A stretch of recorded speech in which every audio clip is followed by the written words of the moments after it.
Hey guys, Bartel's Bookshelf here, and I just wanted to say Merry Christmas and Happy Holidays. I hope you're all having a great one, and even if you're not, I hope you're doing better. I hope you're surviving, and I wish you all the best of luck in the new year. So I just wanted to make a quick video, just talking about some of the stuff that I received for Christmas. I got two beautiful Folio Society books from my mother that I wanted to show off. I'm very eager to show off, so I'll talk about that. And then I wanted to do some kind of like Christmassy related book tag, so I'm going to do the Let It Snow book tag, originally created by Paperbacks and Planners. I'll link her up here and in the description. But yeah, so let's get into the holiday stuff. So, the first book that my mom got from Folio Society is this mysterious thing, and that is Alice in Wonderland by Lewis Carroll. People who know me know that this is one of my favorite books of all time. I grew up listening to the Alan Bennett audiobook of it when I was a kid. Me and my mom used to listen to it all the time. So this has always held a special place in my heart. Its usage of surrealism and wordplay and just humor and imagination. I love it. This is only the first book, sadly. I thought it was going to be both Alice in Wonderland and Through the Looking Glass, but this is an amazing edition.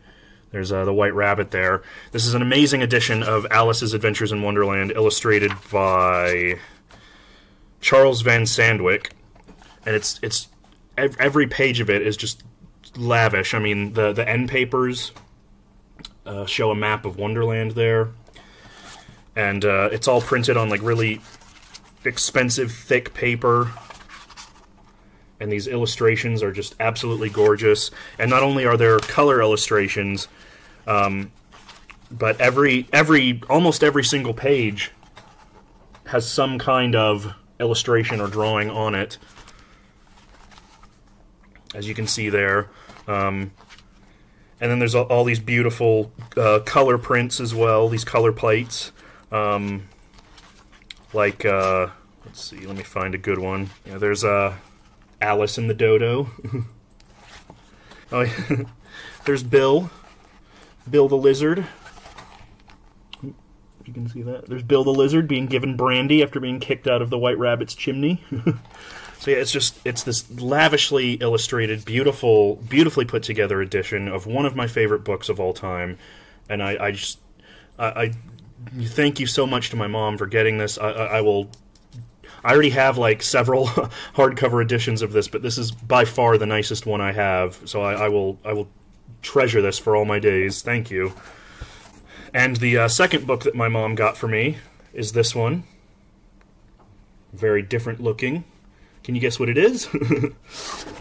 So this is Something Wicked This Way Comes by Ray Bradbury. His classic dark fantasy story about an evil carnival and the two young boys and their father, and the two young boys and one of the boys' fathers who has to defeat it. And I read this book for the first time in high school. I've talked about it before. Bradbury is one of my favorite authors of all time.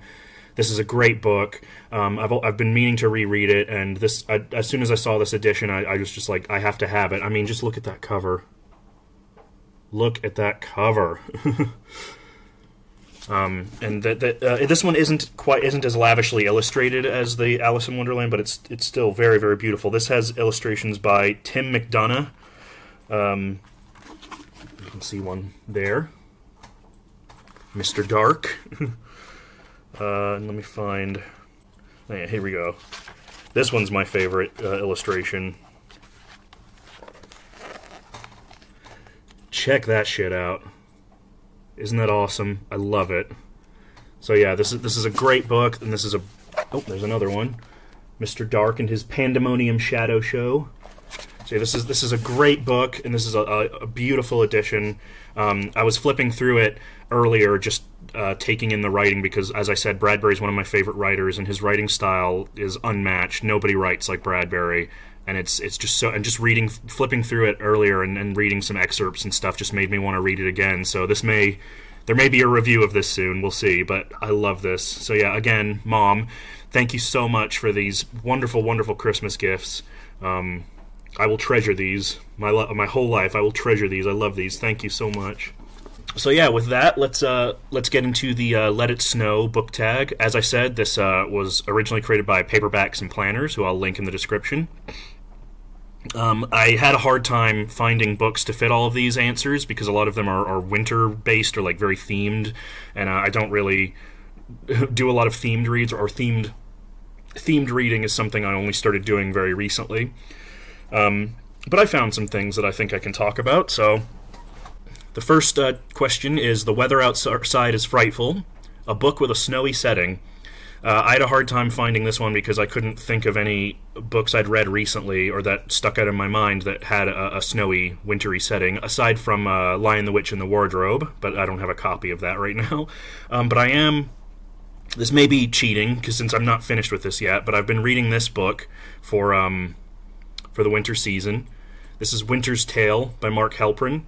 And I'm only about a quarter of the way through this, but this definitely fits the bill. This is a very snowy, beautifully written book set in New York City during the turn of the century, focusing on a thief named Peter Lake and his relationship with this feverish young woman named Beverly, and it's this big, thick, epic chonker that's just all about kind of winter and New York City and the power of love, and just I'm not that far into it, but as I said, it's beautifully written. The winter feeling is captured so well. It's simultaneously both warm and chilly, cozy and cold. It's lovely. So I just wanted to mention that.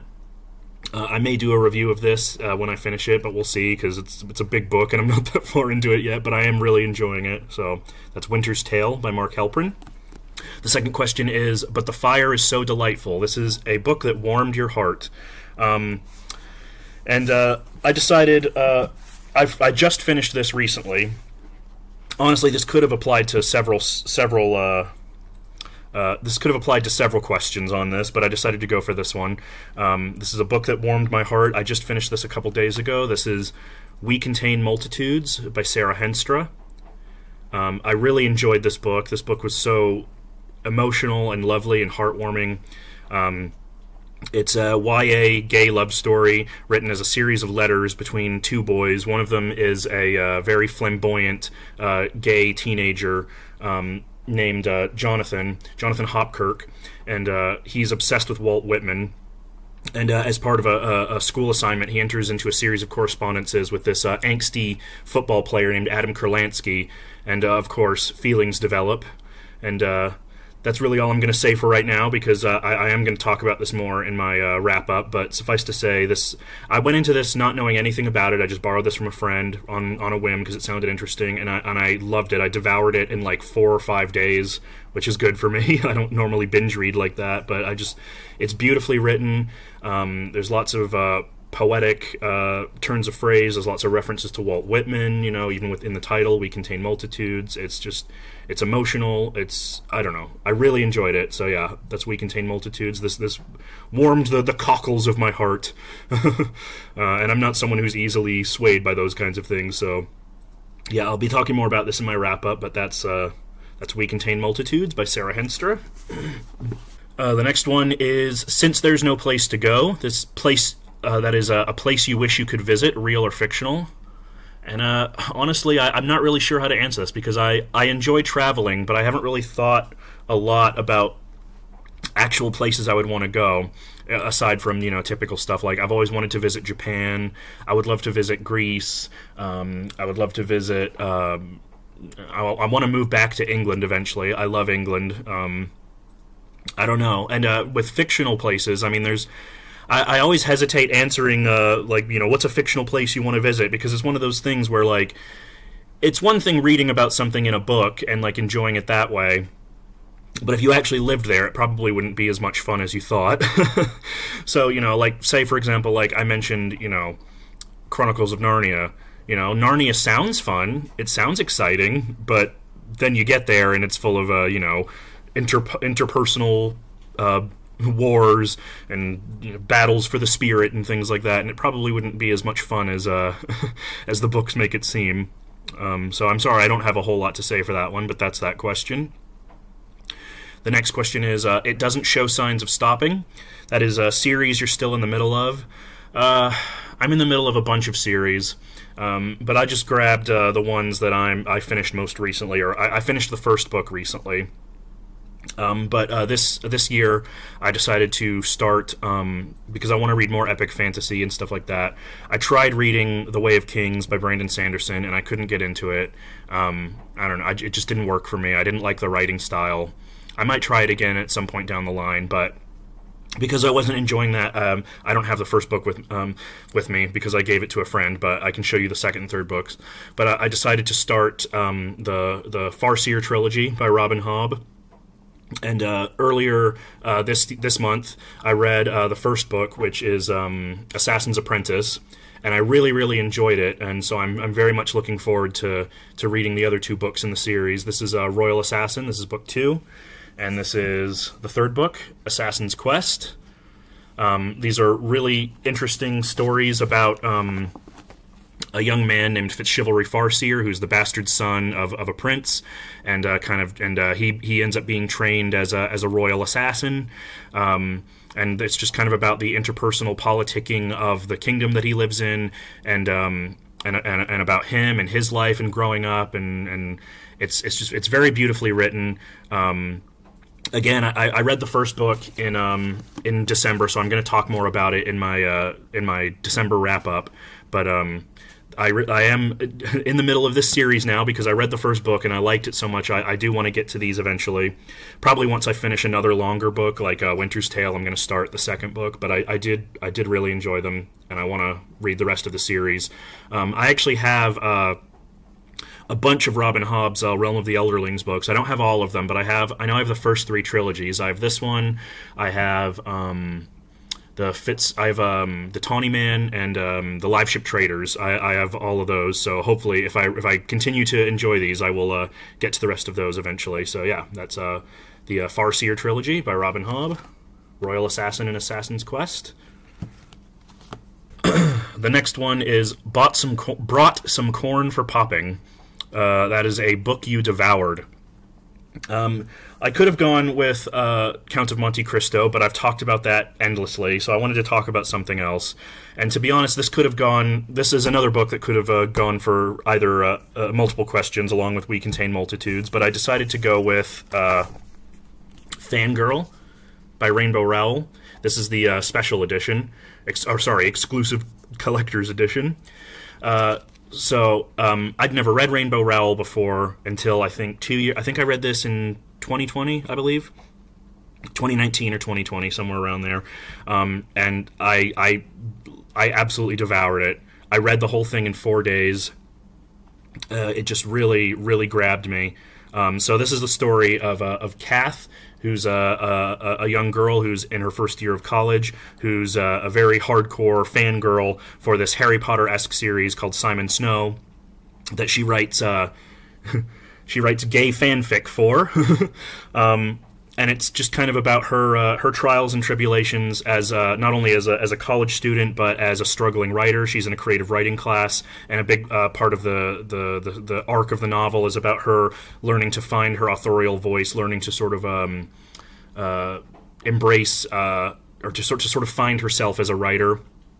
To sort of learn to not necessarily let go of fan fiction, but to sort of find her, as I said, find her own voice. And it's a beautiful book. I had never read anything like this that had really taken me back to that mid-2000s time period when Harry Potter was still coming out. We were watching all the movies. We were waiting, with bated breath for all the books, visiting all the fan sites, reading all the fan fiction.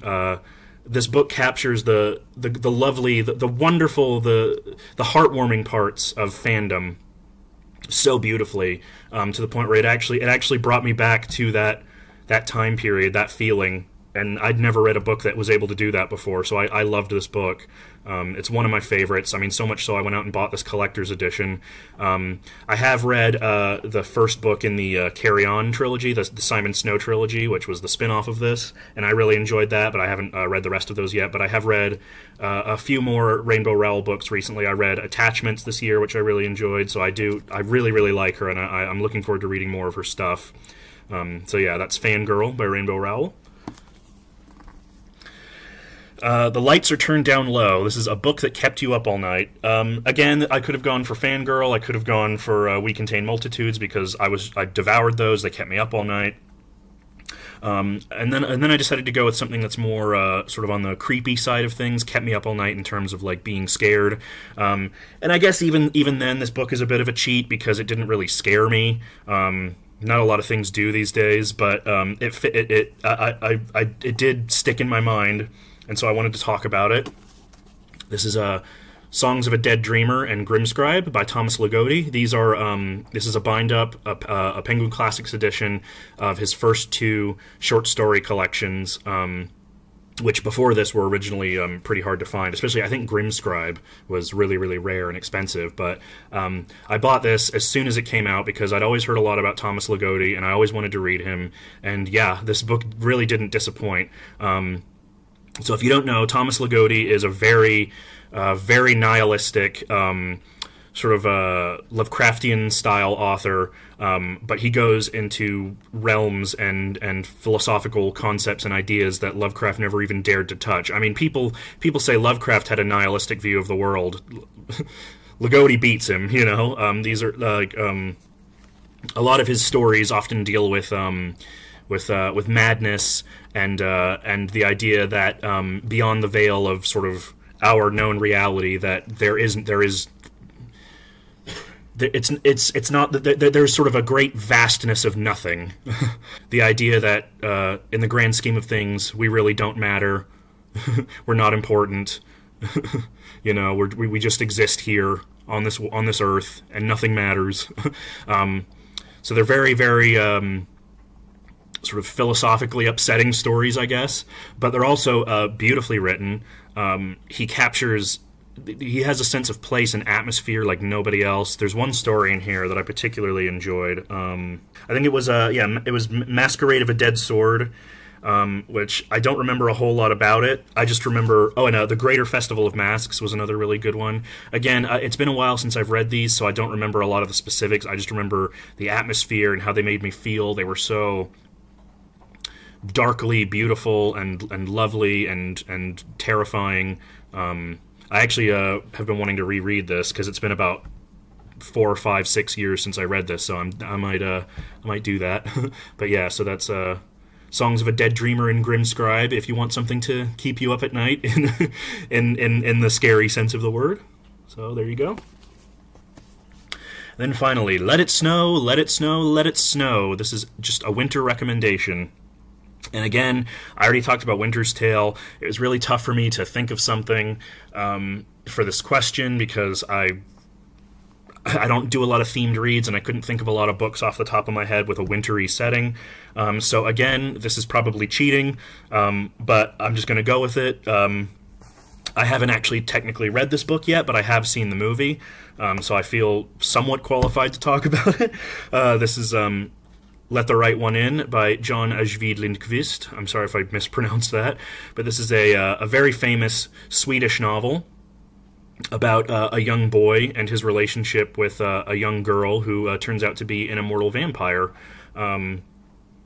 And this was made into a very, very famous movie, directed by Tomas Alfredson, that I have seen, and that's very, again, it's the darker side of winter, but it takes place in the winter season, and just the atmosphere of the movie is so frosty and cold and wintry and bleak and desolate, and just you can feel yourself getting colder as you can feel the chill seeping into your bones as you watch the movie. And I assume that the book carries that over.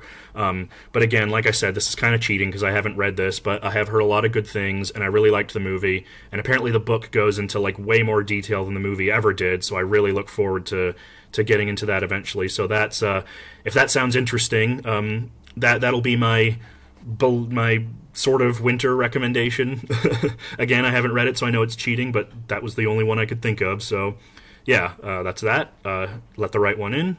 So yeah.